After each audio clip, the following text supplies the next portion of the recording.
है। आप सब लोगों का यहाँ स्वागत है। बैठक का उद्घाटन अभी हुआ है और भारतीय जनता पार्टी के राष्ट्रीय अध्यक्ष आदरणीय जगत प्रकाश नड्डा जी ने अध्यक्षीय उद्बोधन दिया है। उस पूरे विषय को लेकर भारतीय जनता पार्टी के वरिष्ठ नेता, भारत सरकार में मंत्री धर्मेंद्र प्रधान जी विस्तार से अध्यक्षीय भाषण के बारे में आप लोगों से चीज़ें साझा करेंगे। आदरणीय धर्मेंद्र प्रधान जी। नमस्कार मित्रों, आप सभी को दीपावली के शुभ अभिनंदन। कोरोना की वैश्विक त्रासदी हम सभी को पिछले लगभग 2 साल से घेर के रखा। विश्व की कोई देश नहीं था उस त्रासदी में ग्रसित नहीं था। सरकार हो या समाज हो, अर्थनीति हो या राजनीतिक पार्टियों की कामकाज हो, सब चुनौती में रहे। सब अपने अपने कामों को रीडिफाइन करना कोशिश किए। इसी के कारण एक लंबे अंतराल के बाद, लगभग 1.5 साल के बाद, भारतीय जनता पार्टी की राष्ट्रीय कार्य समिति, जो हमारी पार्टी की एक महत्वपूर्ण इंस्टीट्यूशन है, एक प्रकार से आप लोग उसको देखते आए हैं, आज पहली बार पोस्ट कोरोना फेज में, कोरोना की उपरांत, हम प्रत्यक्ष 36 संगठनात्मक इकाई, स्टेट और यूनियन टेरिटरी यूनिट के साथ लगभग हमारी 346 मेंबर है। आज कार्य समिति थोड़ी देर पहले माननीय प्रधानमंत्री नरेंद्र मोदी जी के हाथ में, राष्ट्रीय अध्यक्ष जी की अगुवाई में उद्घाटित हुई है। लगभग टेक्नोलॉजी के प्लेटफॉर्म पे इस बार एक पार्टी ने एक अनोखा पहल की है। सारे पार्टिसिपेंट की डिजिटल रजिस्ट्रेशन हुई है। सबने, माननीय प्रधानमंत्री समेत बाकी सभी प्रतिनिधियों ने अपने डिजिटल हस्ताक्षर को करते हुए रजिस्ट्रेशन किए हैं।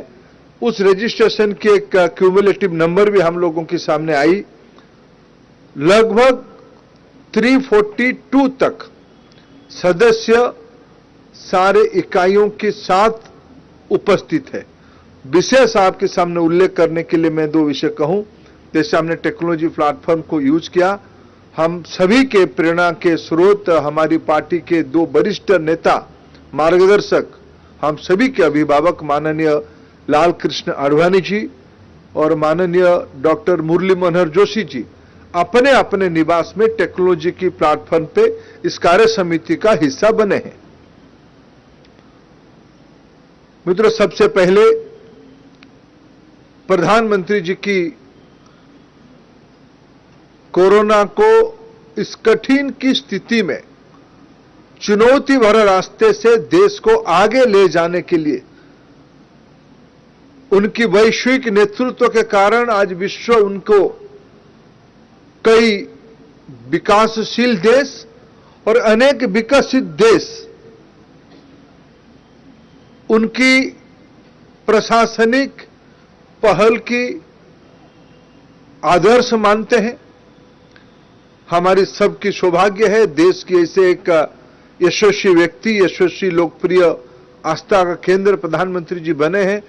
कार्यकारिणी सबसे पहले नड्डा जी की आह्वान पे पार्टी की सभी पूर्व राष्ट्रीय अध्यक्ष, जैसे आदरणीय राजनाथ सिंह जी, आदरणीय अमित शाह जी, आदरणीय नितिन गडकरी जी, स्वयं राष्ट्रीय अध्यक्ष जगत प्रकाश नड्डा जी और राज्यसभा में हमारे पार्टी के नेता और वरिष्ठ मंत्री पीयूष गोयल जी ने प्रधानमंत्री जी को पुष्पहार देके स्वागत किए। मित्रों, कोरोना में विश्व एक असमंजस्य स्थिति में रही। हमारी देश में mask, PP kit, medicine, oxygen की किल्लत हमारे देश में अमूमन 1900 से 1000 metric ton medical liquid oxygen की खपत होती थी। इसी साल एक सप्ताह आया जिसमें हमारी खपत बढ़ के 9000 मीट्रिक टन तक पहुंची। प्रधानमंत्री जी ने और भारत सरकार ने कोई कसर नहीं छोड़ा। मेडिकल ऑक्सीजन अमूमन देश की उत्तर इलाका में नहीं बनते हैं। औद्योगिक इलाका पूर्वी भारत में और पश्चिम भारत में बनता है। लॉजिस्टिक की व्यवस्था नहीं थी। रोड, रेल, आकाश मार्ग, जलपथ सारे माध्यमों को उपयोग करते हुए देश के अंदर, देश की बाहर अनेक ऐसे अनोखा पहल करके मित्रों 2000 जनवरी में पहला कोरोना की टेस्ट पॉजिटिव भारत में हुई। विश्व में उसकी कोई अनुभव नहीं था। उसकी निदान कैसे होगा उसको किसी को कल्पना ही नहीं थी। लेकिन 9 महीने के अंदर अप्रैल महीना में 2000 अप्रैल महीने में प्रधानमंत्री जी वैक्सीनेशन के लिए टास्क फोर्स बनाते हैं। स्वयं उस लैबोरेटरीज को पहुंचते हैं, वैज्ञानिकों की हौसला बढ़ाते हैं, प्रोत्साहित करते हैं। उसकी सुखद परिणाम आज देश 100 करोड़ से ज्यादा वैक्सीनेशन पूरा कर चुका है। आबादी की 30% से ज्यादा लोग डबल वैक्सीनेशन ले चुके हैं। WHO जैसे संगठन भारत बायोटेक द्वारा निर्मित कोवैक्सीन को मान्यता दे चुका है। यह सब भारतीय लोगों की कोरोना से लड़ने की सामूहिक प्रयास है, प्रचेष्टा है, डिटर्मिनेशन है। आज माननीय प्रधानमंत्री उसी को नेतृत्व करते हुए हम सभी के लिए एक मिसाल बने हुए हैं। कार्य समिति उनकी उस पहल को देश की ओर से और विशेष करके पार्टी की ओर से आभार प्रकट किया और उनको देश की जनता की ओर से धन्यवाद दिया। मित्रों, किसी भी प्रकार की जब महामारी होती है, महामारी में लोग तहस नहस होते हैं, उनकी जानें जाती हैं। लेकिन जब जब भी विश्व इतिहास को हम पढ़ेंगे, जब महामारी या त्रासदी होती है, उसके उपरांत और एक चीज उसके साथ जुड़ जाता है, भुखमरी। अर्थनीति डिसरप्ट होती है, ट्रांसपोर्टेशन ठप होती है, काम काज, काम धंधे, ये सब जब लोगों को दुविधा में डालती है, सबसे पहले चुनौती रहता है अन्न की व्यवस्था कैसे हो। लेकिन प्रधानमंत्री जी की दूरदृष्टि के कारण, मित्रों, मैं आपको एक ऐसे ही सहज स्टैटिस्टिक्स बताऊं। संपूर्ण यूरोप की आबादी लगभग 75 करोड़ है, 750 मिलियन है पूरा यूरोप की। और भारत में प्रधानमंत्री जी ने 2020 मई से अब की छठ पर्व तक 2021 नवंबर तक मनुष्य इतिहास में सबसे बड़ा फूड प्रोग्राम चलाई। प्रधानमंत्री गरीब कल्याण योजना के तहत प्रधानमंत्री खाद्यान्न योजना प्रति माह 80 करोड़ नागरिकों को प्रति माह 5 किलो अन्न, चावल या गेहूं, दाल, इस प्रकार की व्यवस्था के कारण आज देश की अर्थनीति पुनः पटरी पे आने लगा है, कामकाज सहज स्वाभाविक होने लगा है, व्यवसाय बढ़ी है। जीएसटी कलेक्शन उसकी सबसे बड़ा उदाहरण है। स्कूल कॉलेज देश भर में खुलने लगे हैं, जिंदगी सहज होने लगा है।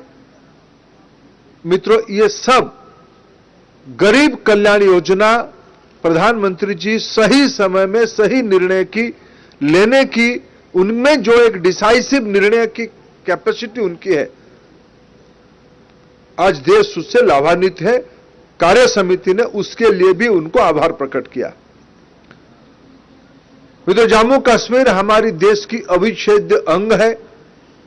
ये हम विशेष करके भारत की एक तबका, जब धारा 370 लागू हुआ उस समय से भारत की संसद से लेके भारत की गलियारों में श्यामा प्रसाद जी की बलिदान से लेके आगे, मित्रों मैं आपको स्पष्ट करूं, धारा 370 कोई एक पार्टी विशेष की नारा या दायित्व नहीं था। जो पार्लियामेंट्री प्रैक्टिस के विद्यार्थी हैं वो भली भांति जानते हैं, कांग्रेस की नेतृत्व भले ही 370 उस समय में लागू करवाया था, लेकिन कांग्रेस पार्टी तथा पार्लियामेंट में अनेक सदस्यों ने शुरुआत की दौर से धारा 370 जो अस्थायी था उसको उच्छेद किया जाए, नहीं तो जम्मू कश्मीर में विकास नहीं हो पाएगा। वहां के गरीबों की, वहां की आदिवासी, वहां की वंचित वर्ग, वहां की पिछड़े, वहां की पहाड़ी लोग, उनकी विकास नहीं हो पाएगा। ये महिलाओं को न्याय नहीं मिलेगा, ये शंका शुरू से की गई। लेकिन प्रधानमंत्री नरेंद्र मोदी जी की नेतृत्व, गृह मंत्री अमित शाह जी की कौशल्य के कारण आज जम्मू कश्मीर संपूर्ण विकास की राह पे चल चुकी है। वहां की धारा 370 2019 अगस्त 5 से हटने के उपरांत ये लगभग 2.5 साल हो गया है। उस 2.5 साल के अंदर आज जम्मू कश्मीर में निवेश बढ़ी है, पर्यटन बढ़ी है, श्रीनगर की नजारा बदली है। नौजवानों के साथ अभी अभी गृह मंत्री सीधा संवाद करके आए हैं। जम्मू कश्मीर में IIM, IIT, एम्स श्रीनगर और जम्मू में खुलने लगे हैं। यह मोदी सरकार की एक बड़ी उपलब्धि है। आज नड्डा जी ने उसको उल्लेख किया और याद किया। जब भारत सरकार ने मोदी जी के नेतृत्व में CAA लागू किया, कई प्रकार की शंकाएं जताई गई थी। क्या होगा, क्या किसी को छोड़ दिया जाएगा, क्या नागरिकता क्यों दिया जा रहा है। मित्रों, हमें कहने की आवश्यकता कुछ नहीं है, दुनिया उसकी साक्षी है। कुछ महीना पहले जब तालिबानी ताकत अफगानिस्तान को दखल किए, प्रधानमंत्री नरेंद्र मोदी जी की दूरदृष्टि प्रमाणित हुई। जिन जिन समूहों को हमने CAA के तहत संवैधानिक सुरक्षा देने की बात कहे थे, वो सारा विषय आज सभी को संवैधानिक ढांचे के अंदर सुरक्षा दी गई। आज उसके लिए भी कार्य समिति आभार प्रकट किया। मित्रों, इन दिनों में अनेक जगह पे अनेक पहल हुए हैं। देश शांति में रहे, प्रजातांत्रिक ताकत मजबूत हो। इतने बड़े देश में हमको लिगासी में और निर्णयता की लिगासी के कारण, इंडिसिसिवनेस के कारण अनेक क्रोनिक इश्यू हमारे सामने था। धीरे धीरे मोदी जी की सरकार उसको एक लंबे समय के लिए कॉन्क्रीट, कोई शॉर्टकट के आधार पे नहीं, भले ही कुछ विषय के लिए हमको सामूहिक रूप में आलोचना सहना पड़ा होगा। मैं उसके एक सबसे बड़ा उदाहरण दूंगा। आज स्थायी रूप में बोडोलैंड में अनेक वर्षों के बाद शांति स्थापित हुई है। ऐसे अनेक उदाहरण सामने आए हैं। देश की पूरब हो, पश्चिम हो, उत्तर हो, दक्षिण हो, धीरे धीरे देश में अमन, चैन, भाईचारा बढ़ी है। मित्रों, इन दिनों में किसानों के बारे में अनेक लोग अनेक बात कह रहे हैं। ये प्रजातांत्रिक देश है, सबको अपने अपने बातों को कहने का अधिकार है, लेकिन मैं तथ्यों के आधार पर कहूं, जब 2014 में हम लोग जिम्मेवारी संभाले, किसानों के खाते में सिर्फ 23,000 करोड़ रुपया की व्यय की व्यवस्था थी बजट में।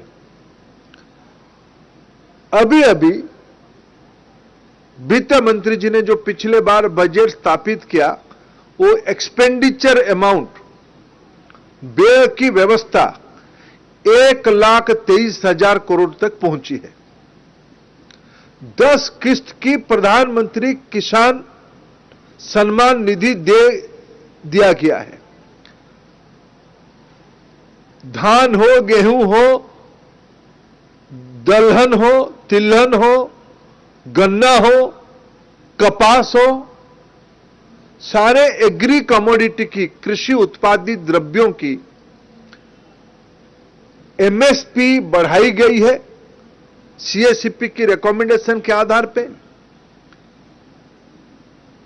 और कोई तथ्य को आकलन करके देखें, आजाद भारत में highest government responsibility Modi ji की पिछले 7 साल के कार्यकाल में हुए हैं। इसीलिए आज की कार्य समिति मोदी जी को आभार प्रकट किया। मित्रों, ऐसे ही दलित मित्रों के बारे में, पिछड़ों के बारे में, आदिवासी वंचित वर्गों के बारे में अनेक कल्याणकारी कार्यक्रम और अनेक भावना की चीज लिया गया है, जो अतीत में सरकारों ने, जिनके हाथ में सरकार रही, वो सारे प्रमाण भी है, उन्होंने क्या किया और पिछले 7 साल में क्या किया गया। मित्रों, उसमें से मैं एक विशेष समूह के बारे में उल्लेख करना चाहूंगा, सिख भाइयों के बारे में। मोदी सरकार ने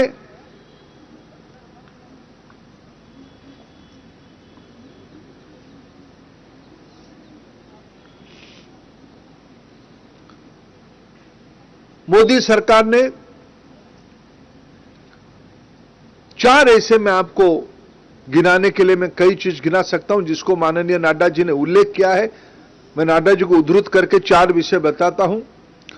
सिख गुरुद्वारों को, सिख सामाजिक संगठनों को एफसीआरए ग्रांट अनुमति नहीं थी। उनको वैश्विक स्तर में सिख विचार में, धर्म में आस्था रखने वाले लोगों की अनुदान मिलने में दिक्कत होती थी।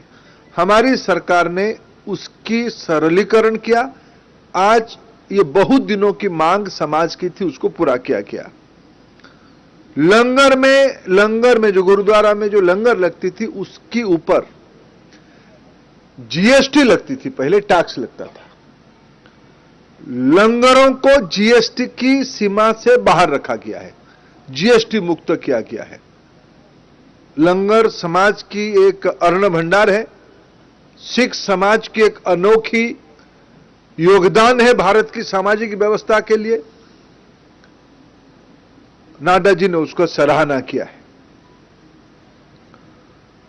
मित्रों, 120 करोड़ रुपया खर्चा करके लंबे समय से पवित्र करतारपुर कॉरिडोर की मांग होते आ रही थी, लेकिन मोदी सरकार ने 120 करोड़ रुपया खर्चा करके उसको पूरा करके सिख समाज की बहुआकांक्षी भावनात्मक मांग को पूरा किया है। मैं 84 की दंगा के बारे में उल्लेख करना चाहूंगा ही। बहुत लोग बहुत घड़ियाली आंसू बहा रहे हैं।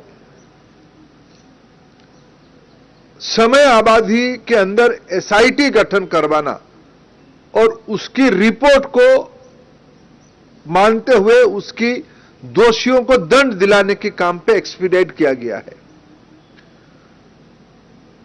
84 के बाद 314 ऐसे मित्रों को ब्लैकलिस्ट करके रखा गया था भारत की व्यवस्था में।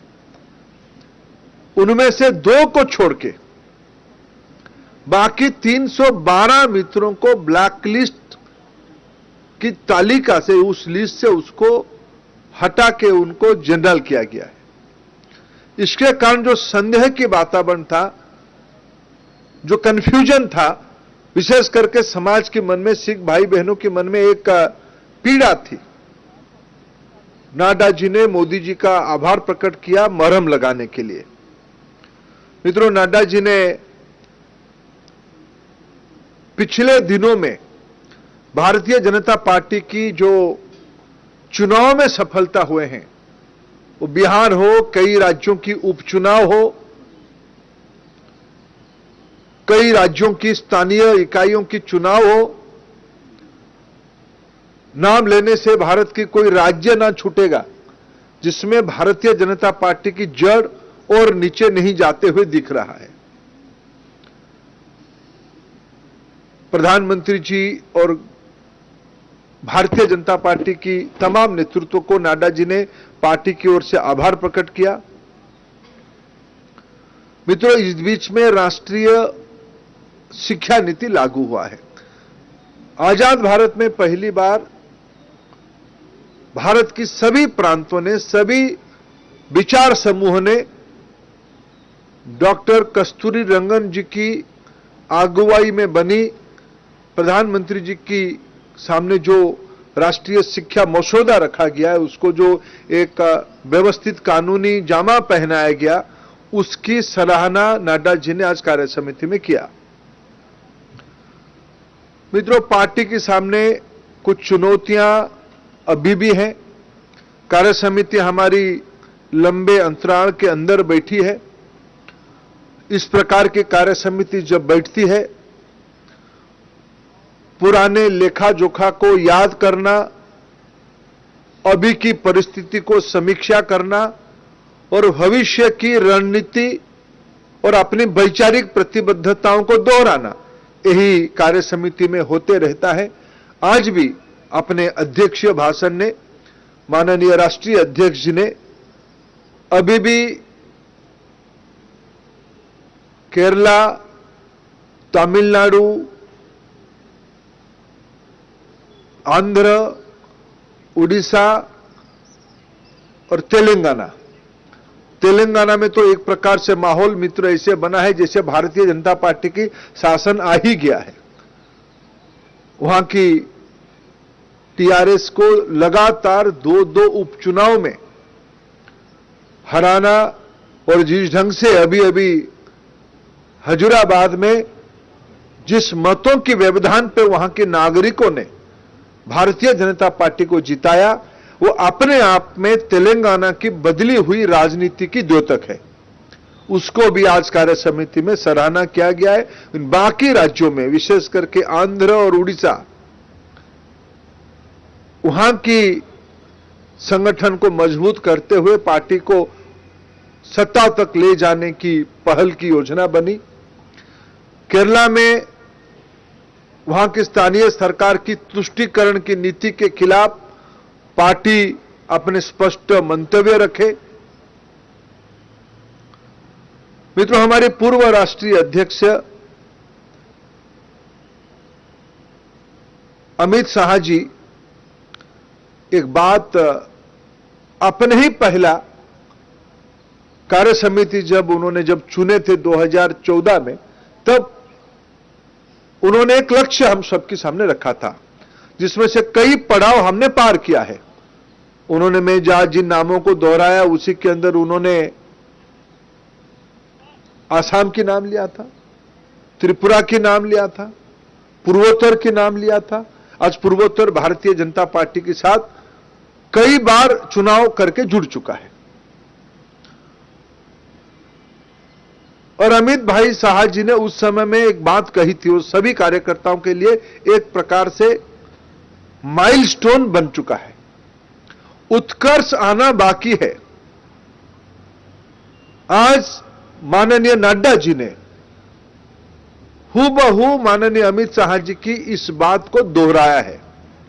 उत्कर्ष आना बाकी है और उसको कहते हुए उन्होंने बहुत ही भावनात्मक दृष्टि से दो विषय उन्होंने कहा है। मित्रों, मैं एक विषय को आऊंगा, लेकिन कुछ विषयों का टारगेट उन्होंने पार्टी की सभी कार्यकर्ताओं को उन्होंने आज दिया। देश में 10,40,000 पोलिंग स्टेशन है। पार्टी की छोटी इकाई, सबसे निचली इकाई बूथ कमेटी होती है। कुछ राज्यों में पार्टी उसकी नीचे जा चुका है। हमारी गुजरात एक एक्सपेरिमेंट करते हुए गुजरात ने बूथ कमेटी की नीचे पेज कमेटी, एक एक वोटर लिस्ट में जैसे एक एक पेज रहता है, गुजरात ने एक एक पेज की एक एक कमेटी बना चुका है। लेकिन पार्टी की राष्ट्रीय अध्यक्ष जी ने आज लक्ष्य दिया 25 दिसंबर 2021 के अंदर देश की 10,40,000 बूथ को पूरा बना लिया जाएगा। लगभग 85% बूथ बन चुके हैं देश में। बाकी जो 15% बूथ बचे हैं वो बना लिया जाएगा 25 दिसंबर तक। ऐसे ही पेज प्रमुख 6 अप्रैल 2022 तक पूरा कर लिया जाएगा। मित्रों, प्रधानमंत्री जी की मन की बात एक जन आंदोलन में रूप ले चुका है। ये कोई राजनीतिक संवाद प्रधानमंत्री जी करते नहीं। एक राष्ट्र नेता के नाम पे, एक राष्ट्र की आस्था की व्यक्ति के नाम पे वो आज देश की जनता से रूबरू होते हैं, सीधा संवाद करते हैं। आज देश उससे प्रेरित होती है। देश के नागरिक बेसब्री से प्रति माह अंतिम रविवार को इंतजार करते हैं। भारतीय जनता पार्टी ने ठान लिया है बूथ स्तर पे मन की बात को एक ढांचा देने के लिए, इंस्टीट्यूशन के रूप देने के लिए प्रत्येक बूथ में मन की बात की सुनने के कार्यक्रम भी किया जाएगा। वे भी 2022 मई तक पूरा कर लिया जाएगा। ये 3 organizational target, booth committee, page incharge की नाम, मन की बात की सुनने की इंस्टीट्यूशनलाइज मैकेनिज्म, आने वाले 6 महीने में भारतीय जनता पार्टी अपने संगठन व्याप्ति की एक बहुत बड़ी छलांग लगाने के लिए महत्वाकांक्षी योजना आज माननीय नड्डा जी ने कार्य समिति को दिया। मित्रों, मैं अंतिम बात एक बात कहना चाहूंगा। जब हम बड़े भावुक ढंग से नड्डा जी ने अमित भाई जी की उत्कर्ष अभी बाकी है वाला विषय उल्लेख किए, उनकी स्पष्ट लक्ष्य था पार्टी की संगठन और पार्टी की राजनीतिक रणनीति। उन्होंने विशेष उल्लेख करके बंगाल के नागरिकों का आभार प्रकट किया। 2021 की विधानसभा की पहले, उसकी पूर्व विधानसभा में 2016 में पार्टी की वोट परसेंटेज नगण्य था। आज पार्टी की वोट परसेंटेज 38% हुआ है। 18 लोकसभा, 77 विधानसभा, 77 विधानसभा भारतीय जनता पार्टी की नेतृत्व में बंगाल की आशीर्वाद हमें मिला है। मित्रों, भारत की राजनीतिक इतिहास में लगभग 9-10 करोड़ वाला प्रांत में कोई भी राजनीतिक शास्त्र के विद्यार्थी अगर उसको रिसर्च टॉपिक के नाते देखेगा तो इतनी बड़ी जन आस्था की रैपिड ग्रोथ शायद ही भारत में कहीं दिखने को मिला है। हुई है, ऐसा नहीं कि नहीं हुई है। जब कांग्रेस पार्टी ने स्वर्गीय आदरणीय एनटी रामाराव जी को असम्मानित किया, आंध्र में ऐसे एक्सपेंशन हुई है। लेकिन मैं बंगाल के नाम फिर इसलिए दोबारा ले रहा हूं नड्डा जी को उद्धृत करते हुए, बंगाल आप सब जानते हो, उसके अंदर वहां के नागरिकों ने नरेंद्र मोदी जी पे, भारतीय जनता पार्टी पे आस्था जताई। निर्वाचन उपरांत इलेक्शन की बाद में हमारी 53 कार्यकर्ताओं की हत्या की गई है। ये सिर्फ हम नहीं कहते हैं, भारत की कई संवैधानिक संस्था, चुनाव आयोग हो, मानविक अधिकार कमीशन हो, स्थानीय उच्च न्यायालय हो या देश की सर्वोच्च न्यायालय हो, हमारी इस आपत्ति पे, बंगाल के नागरिकों की सुनवाई पे ये टिप्पणी दिया है। 53 कार्यकर्ताओं की हत्या हुई है। लगभग 1 लाख लोग अपने घर छोड़ के शेल्टर हाउस में है। पार्टी वहां रिलीफ वर्क कर रही है। वहां तक कि अभी जब मोदी जी ने कोरोना की टीका पर्याप्त मात्रा में उपलब्ध करवा चुके हैं, आज भी बंगाल में पार्टी आधार में टीका देने के कार्यक्रम किया जाता है। यह तो अमानवीयता का चरम निदर्शन है, इनह्यूमैनिज्म की चरम उदाहरण है। उसी स्थिति में बंगाल की जनता के साथ भारतीय जनता पार्टी चट्टान की तहत खड़ी है। यह नड्डा जी ने दोहराया है और हमें उन्होंने आज आह्वान किया कि आने वाले जब भी चुनाव होगा बंगाल में, भारतीय जनता पार्टी प्रजातांत्रिक तरीके से बंगाल को बचाने के लिए, बंगाल में प्रजातंत्र को बहाल करने के लिए, संविधान को बहाल करने के लिए, अराजक तत्वों को प्रजातांत्रिक उत्तर देने के लिए हम लड़ेंगे। बंगाल की जनता और बंगाल की विशेष करके भारतीय जनता पार्टी की कार्यकर्ता और वहां की राज्य नेतृत्व के साथ पूरा देश खड़ी है। इस प्रकार की कुछ बिंदुओं के साथ आज नड्डा जी ने अपने अध्यक्षीय उद्घाटन भाषण में उल्लेख किया। पार्टी आगे की कार्रवाई जारी रखा है। कुछ 2-3 सवाल ले सकते हैं इस वक्त, ज्यादा नहीं। नीरज जी बोलिए। अभी चलना शुरू हुआ है अभी, जी। मैं तो उद्घाटन करके आपके पास आ गया। रविंदर जी बोलिए।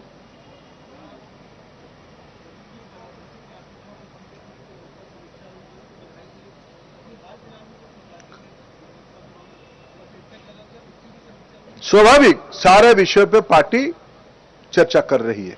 विनीत।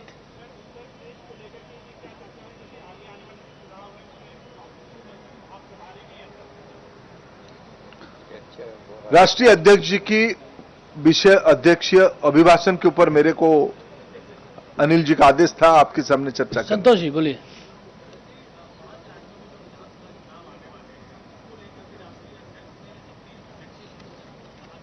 जब मैं बूथ कमेटी के बारे में उल्लेख कर रहा हूं, जब पेश कमेटी के बारे में उल्लेख कर रहा हूं, स्वाभाविक हमारे चुनाव वाले राज्य उसकी प्रायोरिटी में है, उसके अर्थ वो सब हुई है। धन्यवाद मित्रों। अभी दोबारा और भी सवाल आने हैं, और प्रेस होगी तो उसमें बाकी सवाल आप रखिए। आप सब लोगों का बहुत बहुत धन्यवाद।